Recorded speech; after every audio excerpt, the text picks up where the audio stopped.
자, 이런 부분에 대해서 이제 종교 개혁자들 사이에서 예를 들어서 우리가 예수 믿고 구원받아 하나님 나라에 들어갔다면 하나님의 나라는 성령 안에 있는 의와 평강과 희락이거든요. 자, 그러면 여기서 우리가 예수 믿고 이제 구원받아 의롭다 칭함을 받았다 이렇게 했을 때 의인인지 아닌지 이제 이런 질문이 이제 있단 말이죠. 이제 국내에서는 이제 구원파 사람들이 의인입니까 아니면 죄인입니까 이런 문제를 가지고 많은 성도들에게 당황하게 했던 그런 일들이 좀 있었는데, 여러분 어떻게 생각하십니까? 우리가 그 예수 믿고 이제 구원 받았어도 우리는 의인이면서 동시에 죄인입니까? 아니면 이거 어떻게 말을 해야 되겠죠? 물론 이것은 이제 루터가 제일 먼저 그렇게 말했습니다. 우리가 예수 믿고 구원을 받았다라는 것은 의인이면서 동시에 죄인의 상태에 지금 있다. 그렇게 말을 했거든요. 그래서 이제 구원파는 의인인지 죄인인지, 그러면 여전히 죄인이라면 율법으로도 자유함을 얻은 것이 아니다. 또 구원받은 것이라고 말할 수가 없다. 이런 식으로 이제 공격적인 전도 활동을 이렇게 했거든요. 그러면 이제 이런 거를 질문 자체로 놓고 우리들의 그런 생각 속에서 답을 찾으려고 하면 이제 답이 안 나오는 거죠. 그렇습니다. 우리가 이제 언어에 갇히다 보면 이제 그럴 수가 있는데 최대한 이제 성경 속에서 답을 이제 찾아내야 되겠죠. 그러면 히브리서로 가보면 의인이면서 죄인이라는 말이 나옵니까? 거기는 다 이제 의인으로 이렇게 표현이 되어 있지 않습니까? 기생라부터 다 이렇게 의인의 그런 반면. 그래서 이제 성경이 말하고 있는 우리의 위치, 그리고 우리의 자기 정체성 확립이 시급하다. 저는 그렇게 보는 거죠. 이것은 구원파가 그렇게 말을 했기 때문이라고 해서 이것은 있을 수가 없는 거죠. 구원파는 그렇게 말하면서 그들은 이제 율법의 그런 그 폐기를 이렇게 주장을 하면서 뭐 구원받은 이후에 죄를 이제 범하는 이런 거에 대해서도 의식적으로 잃어버리려고 하잖아요, 거기는. 그래서 회개도 필요 없다. 이런 식으로 나오니까. 그러니까 완전히 전적으로 이것은 진리의 말씀에서 벗어난 이제 이단 사상이 이제 되는 것이죠. 그렇다면 우리는 어떻게 해야만 되겠나, 이제 이런 겁니다. 그래서, 제가 뭐 말한 것처럼 이렇게 말하면 안 되고, 히브리서 11장에 있는 말씀을 보면 하나님께서는 그렇게 불러주신단 말입니다. 그리고 이제 이미 이제 예수님께서도 의인의 부활과 또 악인의 부활, 이런 나와 있잖아요. 그렇죠? 의인의 부활. 그러면 우리가 지금 의인이면서 동시에 죄인이다. 글쎄요. 이거는 하나님께 대한 겸손하면 될지 모르겠지만은 의인이면서 죄인이다. 이게 동시에 이게 병협이 되나요? 하나님은 죄를 무척 싫어하는데 그래서 하나님께서는 하나님의 의가 되신 그리스도로 우리를 옷입혀 주셨잖아요. 그래서 이거를 뭐 성령 침례로 이렇게 입혀 주셨고 또 이것을 또 이제 물침례로도 이제 상징적으로 그렇게까지 하면서 다시 우리 옛사람이 그리스도와 함께 죽었다라고 하는 그런 의식으로서 침례도 베풀도록 해주셨고, 그러니까 그리스도 옷 입었으니까 하나님이 볼 때는 우리를 의인으로 보는 거지 너 의인이면서 죄인이야 이렇게 하나님이 보시는 것이 아니다라는 겁니다. 구원자이신 하나님 그리고 심판자이신 하나님이 우리를 지금 어떻게 보고 있는지 이런 점에 대해서 우리가 히브리서 11장 말씀 가지고 명확하게 딱 이렇게 붙잡고 있어야 되겠다. 그렇지 않게 되면은 우리가 어떻게 죄인입니까? 정확하게 말하면 이렇게 해야 되죠. 우리가 의롭다 칭함받은 의인이지만 여전히 우리 안에 죄가 있기 때문에 성령 하나님이 우리 안에 내주하시면서 죄, 곧 이 육신, 또 육체와 함께 싸워주셔서 우리가 죄 가운데로 다시 이끌려가지 아니하고 이제 빛 가운데, 그래서 하나님의 다스림 가운데 거하며 살 수 있도록 죄와 상관없는 삶을 살 수 있도록 지금 우리 안에서 역사하는 이 부분이 하나님의 나라는 성령 안에 있는 의와 평강과 희락이다 말씀하셨으니까 그렇게 말씀을 가지고 말을 해야지. 우리는 의인이면서 뭐 동시에 죄인이다. 이거는 제가 볼 때 혼선을 가져다 주는 말이다. 여러분 그 루터가 종교 개혁을 했기 때문에 또 성공적으로 했기 때문에 높여드리고 또 존경하고 또 존중해 주는 것은 바람스럽죠. 그렇지만은 루터가 예를 들어서 히브리서라든지 또 야고보서 같은 경우를 무척 싫어했던 그 일화가 이렇게 있는데 오늘 우리들의 시점에서 그 루터의 그런 생각을 그대로 수용할 수 있겠습니까? 그렇잖아요. 루터 부족함이 많습니다. 그리고 이제 종교 개혁을 하는 데는 이제 이행득의에서 이신득의로 성경을 회복시키는 데는 성공했지만 이거를 체계적으로 가르치고 하는 데 있어서는 이제 부족함이 당연히 있다고 봐야 되는 거죠. 저도 그렇고 어느 누구도 완벽한 그런 신학자는 없으니까요.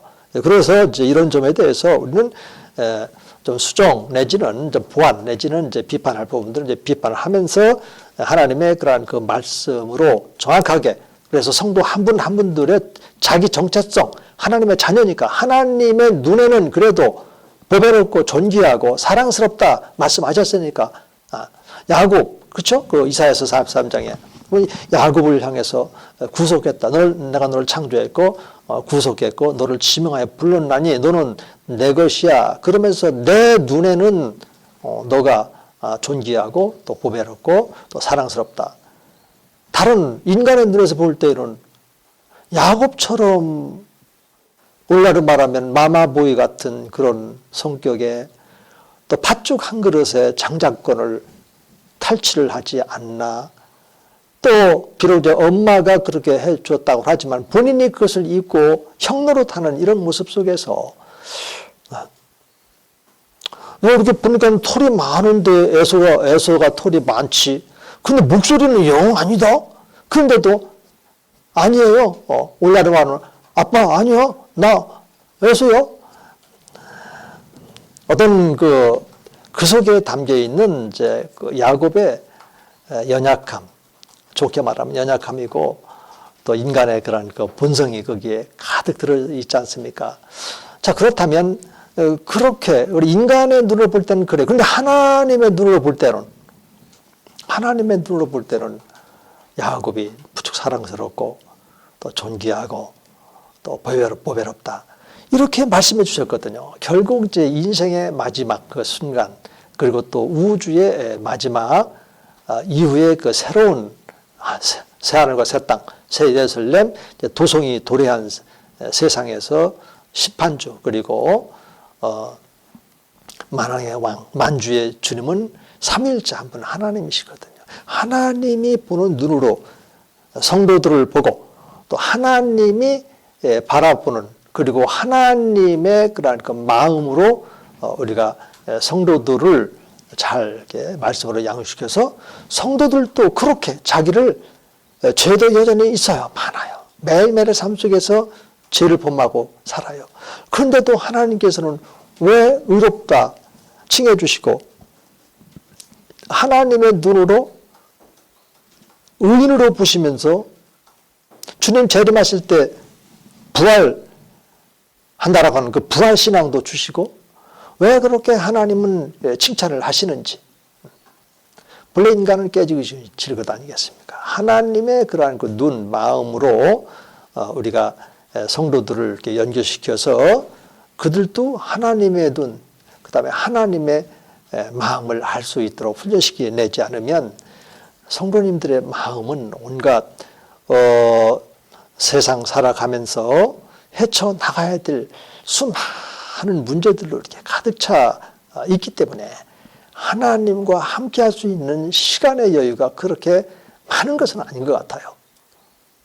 저도 그런 이제 직장 생활을 오래 해봤다든지 이제 이런 것이 아니고 그냥 기간 목회로서 이제 신학교 또 시간 강사부터 해서 여기까지 이제 생활하다 보니까 일반 이제 직장 생활하면서 이제 가정 경제를 이제 이끌어가고 하는 이제 이런 점에서는 좀 차이가 좀 이렇게 있어 보이는데 우리 이제 성도들의 이런 상황 속에서 어떻게 해서든지 그 하나님과 연결시킬 수 있도록 우리들의 그런 그 가르침, 우리의 구원관도 그렇게 돼야 되지 않겠나. 사실은 이제 미국의 이제 신학자들도 아주 걱정을 많이 합니다. 미국의 우리 그 남침례 교단도 교인들이 이제 많이 떨어지고 있고 여러 가지 이제 원인이 있는데요. 소위 말해서 이제 그 말씀의 투명성, 또 말씀의 그런 그 방향을 잃었다. 그러면 그 말씀의 그 우리 남침의 교인들의 그런 그 목회자들 또 신학자들은 항상 이제 성경적 크리스찬이니까 이 말씀의 방향성이 항상 이 하나님에게 있는데 어떤 방식으로 표현하냐면 우리가 어떤 말씀을 연구하고 묵상하고 이 설교를 하든지 이 말씀을 통해서 예수님, 성령 하나님께서는 예수님에게로 이끌어가요. 그리고 이 예수님 안에서 일하시는 하나님 아버지를 보여드릴 수 있어야 되는데 오늘날에는 미 남침례 교단의 그러한 그 강단의 메시지와 그런 신학이 이 사실을 지금 잃어버리고 있다. 이러면서 이제 그 침례 교회의 그런 그 위기를 이제 지적한 그게 이제 우리 그 침례교 그 신학자들이라고 하는 그 책에 그 부록에 가보면 이제 있는데요. 여러 가지 가운데 지금 그 말씀이 좀 생각이 나서 좀 말씀을 나눠보는 건데 바로 그런 겁니다. 사실은 우리가 이 성경 말씀을 통해서 많은 윤리적이고도 도덕적인 것이 있죠. 당연히 설교를 해야 돼요. 그렇지만 그보다 더 먼저 앞서서 해야 될 분은 삼위일체 한 분 하나님을 어떻게 이 성도들과 만나게 하고 그분과의 관계 안에 있음을 그분의 다스림 안에 있음을 그분의 은혜 안에 있음을 사랑 안에 긍휼 안에서 우리가 살 수밖에 없는 존재다라고 하는 것을 명확하게 인식을 시키게끔 해줘야 되는데 그러기 위해서 우리가 어떻게 해야 되겠나 이제 이런 겁니다. 그래서 이 성경을 보면 볼수록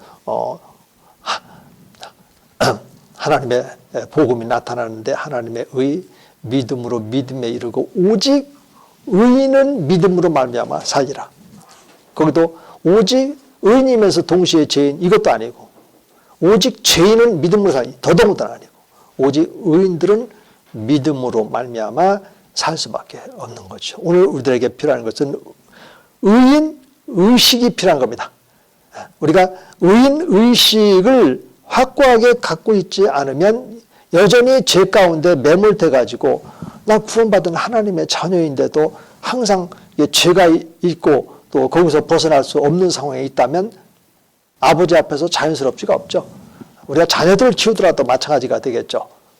자녀들이 부모 앞에서 옛날에 지은 죄 또 현재 짓고 있는 어떤 것 때문에 부모님 앞에 떳떳이 나아가서 대화하고 또 요청할 거 요청하고 이래야 되는데 그러지 못하고 주저주저하고 있다면 그 부모의 입장에서 볼 때에도 참 썩 바람스럽지는 않은 것이고 그럴 거란 말이죠. 더더군다나 우리 하나님께서는 그런 조건이 없어요. 사랑 자체이고 생명 자체이시고 독생자 예수 그리스도를 통해서 이 세상과 화해를 이루셨지 않습니까? 또 세상이라고 했을 때 근본적으로 모든 사람과 화해가 돼 있어요. 이 사실을 모르고 살아가는 사람들에게 이 화목케 하는 그 직책을 우리들에게 주시고 화해의 중보 역할을 하신 예수님의 십자가와 부활 사건을 전하도록 하는 거 아니겠습니까? 저는 이런 의미에서 그 고린도 후서 5장 전체를 무척 좋아합니다. 5장 전체가 예수 그리스도의 주되심하고 그리스도로 말미암아 하나님과 서로 화해가 되어져 있고 화목케 하는 그런 그 직책을 우리들에게 주셨고 이 전도의 삶을 살 수 있도록 되어져 있는 그 말씀이 있기 때문에 자 그리고 이제 밑으로 보면은 이제 그 십자가의 도를 그래서 제가 이렇게 연결을 시키는 거죠. 이렇게 반드시 이렇게 복음에는 의 그 십자가 그다음에 이제 부활 사건 그리고 이제 밑으로 오게 되면 이제 율법하고 이제 화살표 할 때 반대로 되어 있죠. 율법하고 이제 하나님의 의하고 이렇게 갈라지면서 율법 외에 한 의가 나타났다. 이렇게. 그러니까 율법의 역할은 뭐냐면 죄를 깨닫게 하는 겁니다. 의는요. 예수님을 믿는 거죠. 그런데 예수님을 믿게 하는 것은 율법이 믿게 하는 게 아닙니다.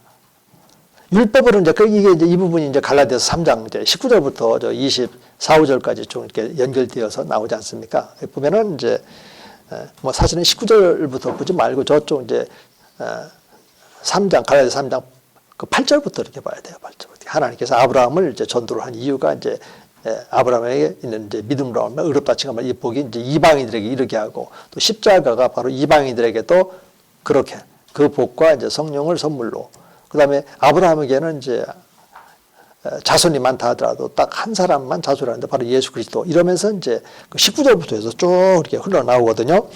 이 흘러나오게 보면은 율법은 이제 모학 선생 역할을 하는 거니까 예수님에게로만 이렇게 이끌어요. 그 예수님에게로 이끈다는 것은 뭐냐면 율법으로 이제 죄 아래 가두는 거니까, 이 죄가 있는데, 그럼 이 죄를 그러면 하려면 어떻게 해야 됩니까? 그다음부터는 이제 성령 하나님의 몫이요, 전도자가. 그래서 예수님이 대신 십자가에 선생님의 죄를 대신 지고, 십자가 못 박혀 죽여서 3일 만에 부활하셨어요. 이러면서 이제 성령 하나님이 전도인을 통해서 복음의 핵심 내용인 우리 주 예수 그리스도 십자가 죽으시고 장사 되시고 3일 만에 부활하신 이 복음을 전하게 해서 그분이 이제 영접을 하게 되면 그다음부터는 이제 성령 하나님이 내주하시면서 성령 하나님이 끊임없이 예수님에게 이끌어가는 거죠. 율법이 또 계속 이끌어가는 것이 아니고요. 성령 하나님이 예수님에게 이끌어가는 겁니다. 왜요? 예수님을 본받아 살아야 되니까. 이런 부분에 대해서는 이제 로마서 8장에 나온 거 아닙니까? 로마서 8장 13절에 보면은 몸의 행실을 하나님의 영으로서 몸의 행실을 죽이며 살리라. 십자가로 가면 하나님의 영의 인도함을 받는 자들이 하나님의 아들들이다. 이러면서 이제 26절부터 해가지고 29절 이렇게 해서 구원의 시작과 구원받은 이후의 삶 이런 게 쭉쭉쭉 이렇게 나가는 것입니다. 그래서 이런 점에 대해서 조금 이제 갈빈 같은 경우도 이제 율법의 제3의 사용이라 이런 말을 쓰면서 구원받은 이후에도 율법은 유효한데 하면서 죄를 안 지키게 하는 그런 기능이 있다 이런 식으로 하면서 끝까지 자꾸 이렇게 율법을 끌어들이는 경향이 있어요. 후대에 이제 올레비아누스라고 우르시누스라고 하는 두 신학자가 루터와 칼빈의 이런 간극을 율법과 복음의 간극 이것 때문에 서로 이제 견해가 다르거든요. 칼빈은 당연히 이제 복음과 율법은 이제 함께 이렇게 같이 간다 이런 거고 루터는 율법과 복음은 정반대 이분법적으로 이렇게 나누는 것이고 두 학자가 보니까 성경은 그렇게 되어 있지를 않아요. 율법은 복음서에 나와 있잖아요. 1.1핵이라도 폐기가 될 수가 없다. 이제 이런 말씀이 있고 종합적으로 어떤 때는 이제 율법은 또 사랑으로 완성이 된다 있고 또 예수님의 또 율법이 마침이다. 로마서 1장 그 4절에 있고 그러니까 이제 이런 말씀 총망라해서 이렇게 연구해서 결론을 제시한 것이 그렇습니다. 율법은 1.1핵이라도 폐지가 될 수가 없습니다. 율법은. 그럼 왜 그러냐?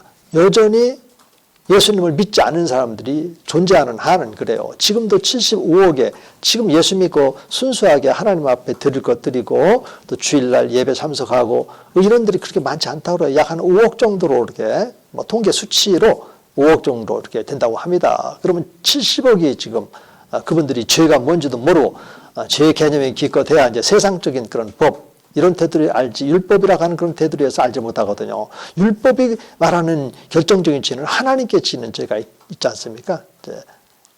나 외에 다른 신을 섬기지 말라는데 그렇지 않고 자기가 신인데 뭐지 이제 뉴에이지 시대는 여러분들이 바로 신이다 이제 이런 뉴에이지 사상이 있고 또 우상 숭배라고 자기가 막 우상이 되어지고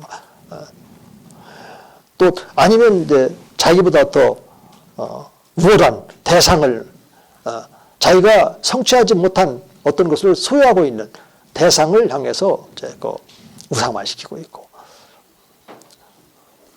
그래서 이제 율법은 이제 죄를 깨닫게 하는 그 역할이 있고요.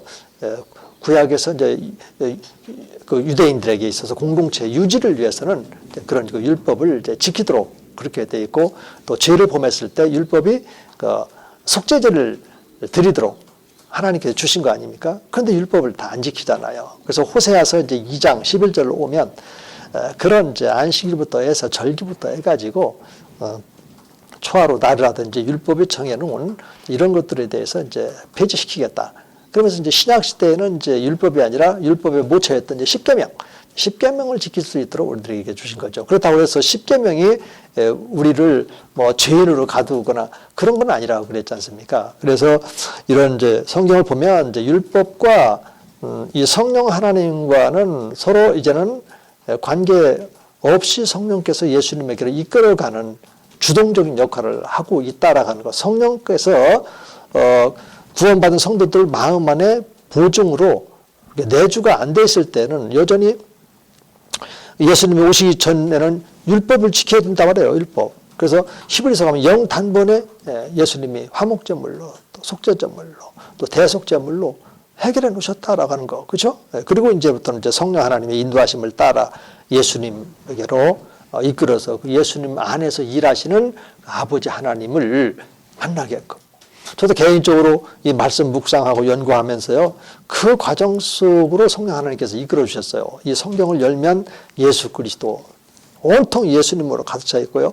그 예수님의 그러한 그 삶, 그리고 그분의 그런 그 사역을 통해서 때로는 요한복음서 같은 데 보면은 예수님이 임의로 일하는 것이 아니라 난 자유로 말하는 거 아니야. 나를 보내신 아버지 하나님께서 그렇게 말씀하시고 나는 아버지 하나님과 함께 있을 때 눈으로 보고 듣고 그분이 말씀하신 것을 말하는 거다라고 하는 말씀들이 몇 군데 나온다고요. 그런데 고린도후서 5장 19절에도 있고 또 요한복음 14장 10절 이런 데도 보면은 예수님 안에서 일하시는 아버지 하나님이 보이더라고요. 그 하나님이 보였을 때 개인적으로는 제 마음이 무척 뜨겁고 따뜻하고 이 사실.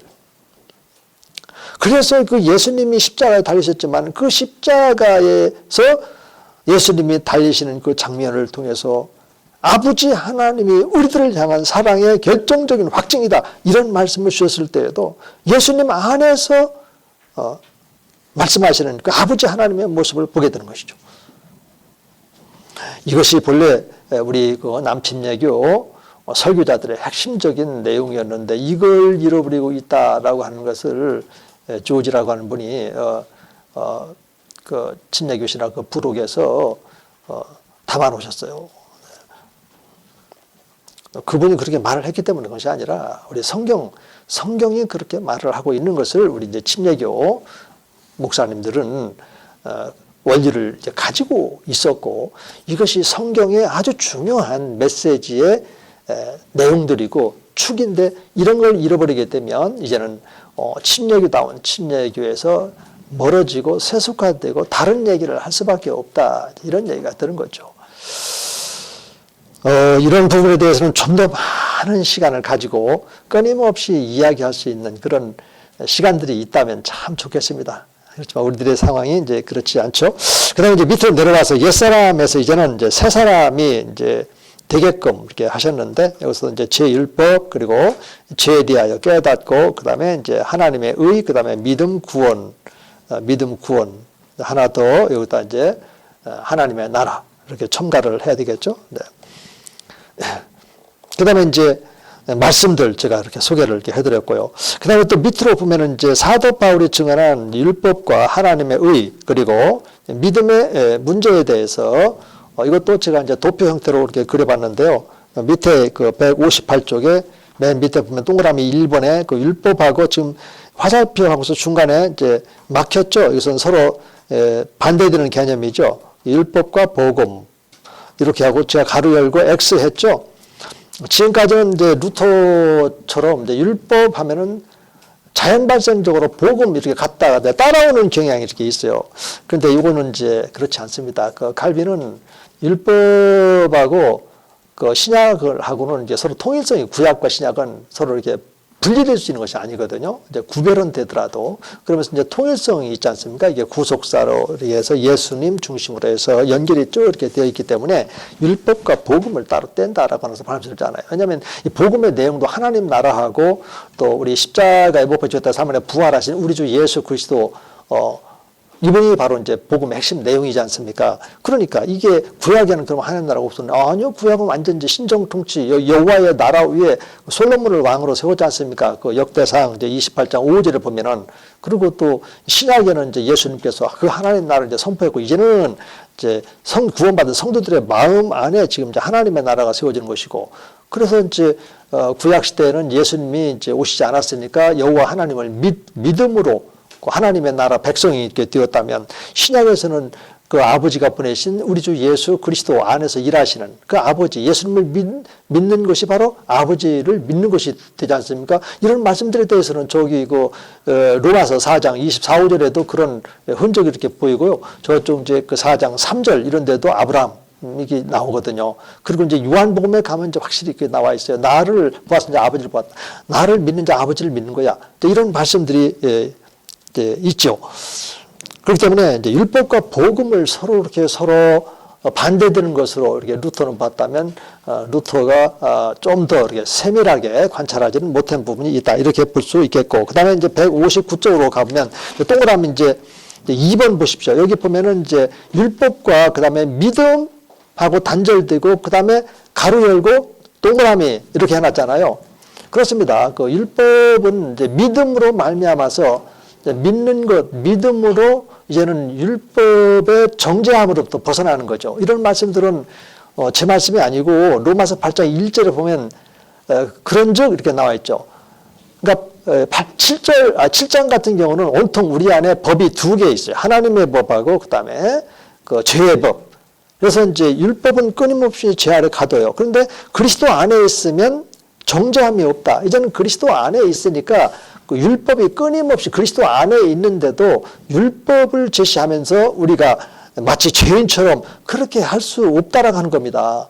이게 그러니까는 얼마나 감사하고 존귀 영광 올려드리냐 말이에요. 그렇다고 해서 그러면 율법과 상관없으니까 그럼 율법 폐기로 가도 되는가? 아니에요. 그럼 어떤 방식으로 해서 율법과 상관없는 그런 삶 가운데 들어가게 되냐면 갈라디아서 5장 그 16절부터 그 17절에 보면은 나와 있잖아요. 성령의 인도하심을 우리가 따라 살게 되면 율법 아래 매이지 아니한다 그랬지 않습니까? 이런 방식으로 해서 우리는 율법과 이제는 상관없이 이제부터는 믿음에서 믿음으로 끊임없이 주님과의 그런 연합관계 속에서 회개하고 믿음으로 또 새롭게 출발하고 끊임없이 내 믿음 이렇게 지키면서 그렇게 살아갈 수 있도록 역사하시는 성령 하나님의 인도하심을 따라 그렇게 살도록 되어 있다라는 겁니다. 이 부분에 대해서 우리가 명확하게 이렇게 정리가 안 되면 우리가 이 구원 또 구원의 확신 구원받은 이후의 삶에 대해서 다시 율법으로 돌아갈 가능성이 많은 거죠. 그렇게 되면 부담만 되는 것이지 그렇다고 해서 문제가 해결됩니까? 문제 해결책은 바로 이 성령 하나님께서 말씀을 통해서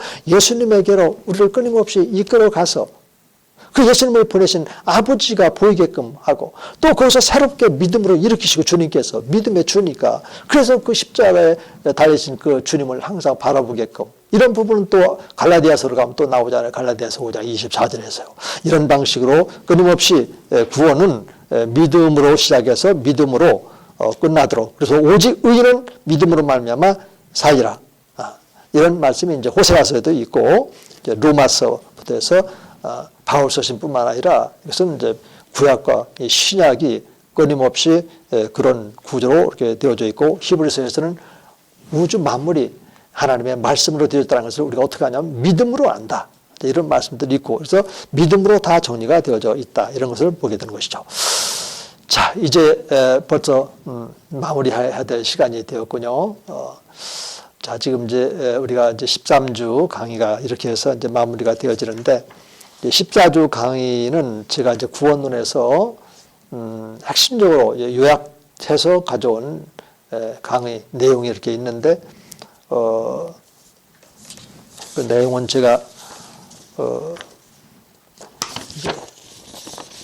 한 장 반 정도로 해서 그래서 이것을 어떻게 전달해 드릴 수는 없고 제가 말씀으로 해서 다 아는 겁니다. 아는 거지만 기초를 이렇게 다지도록 하고 그다음에 이제 예수님의 사역과 그다음에 성령님의 사역 그다음에 이제 교회 이렇게 해서 마무리를 짓도록 하겠습니다. 자, 한 주간 또 여러분들 주 안에서 항상 평강과 희락이 넘치시기를 원하고 여러분들에게 하나님께서 맡겨주신 성도 한 분 한 분들이 여러분들을 통해서 건강하게 양육되고 또 그를 통해서 여러분들이 섬기는 교회가 갈수록 성장하는 그런 교회가 되기를 기도드리고요.